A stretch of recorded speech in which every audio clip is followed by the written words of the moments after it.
नमस्कार. आज आपण बघणार आहोत शिल्लक राहिलेल्या चपातीचा चुरा. कधी कधी असं होतं की आपल्या चपात्या शिल्लक राहतात. काही ना काही कारणाविना आपल्याजवळ चपाती शिल्लक राहिली की ती दुसऱ्या दिवशी खाऊ वाटत नाही.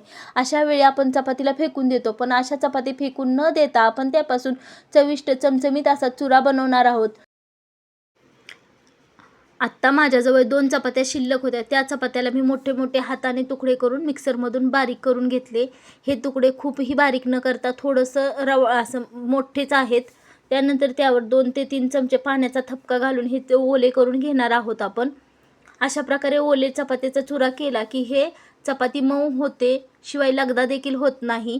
त्यामुळे थोडंसं पाणी घालून ओलं करून घ्यायचं. त्यानंतर एका कढईमध्ये 2 चमचे तेल टाकलेले आहे. तेल चांगलं तापल्यानंतर त्यामध्ये आपण जिरे, मोहरी आणि कढीपत्त्याची चांगली खमंग अशी फोडणी टाकून घेणार आहोत. इथे मी एक मध्यम आकाराचा कांदा बारीक चिरून घातलेला आहे. हा कांदा आपल्याला खूप लाल न करता थोडासा मऊ होईपर्यंतच परतून घ्यायचा आहे. अशा प्रकारे आपला कांदा परतून झाल्यानंतर यामध्ये आपण घरातील काळं तिखट घालणार आहोत. घरगुती मसाला अर्धा चमचा घातलेला आहे. त्यानंतर यामध्ये थोडीशी हळद घातलेली आहे. थोडीशी कोथिंबीर टाकलेली आहे तेलातच आणि 2च चमचे अवघे पाणी घातलेले आहे. अशा प्रकारे थोडंसं पाणी आपलं कमी झाल्यानंतर थोडंसं हिंग घालून आपण चपातीचा केलेला चुरा टाकणार आहोत. यामध्ये चवीनुसार मीठ टाकून घेणार आहोत. इथे आपल्या चपातीत अगोदरपासूनच मीठ घातलेलं असते, त्यामुळे मिठाचं प्रमाण थोडंसं कमी ठेवायचं आहे.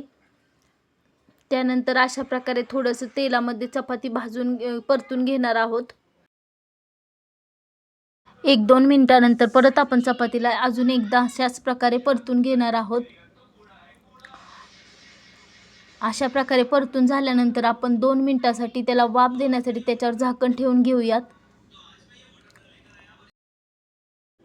इथे आपण चपातीच्या चुऱ्याला जास्त वेळ देखील झाकून ठेवायचं नाही, नाहीतर आपल्या चपातीच्या चुऱ्याचा लगदा होऊ शकतो.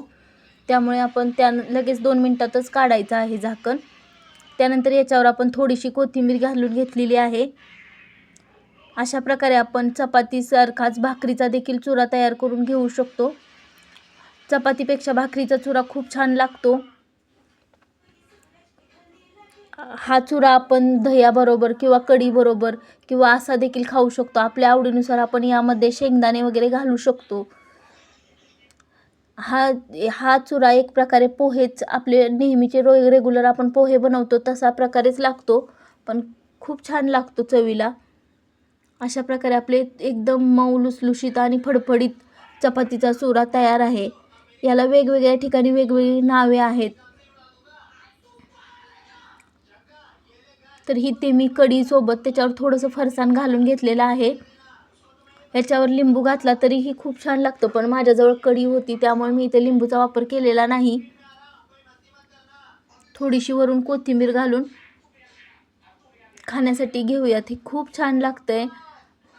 शिल्लक राहिलेल्या चपातीचा अशा प्रकारे चुरा केला तर आपल्याला नाश्त्यासाठी ही चपाती वापरता येते.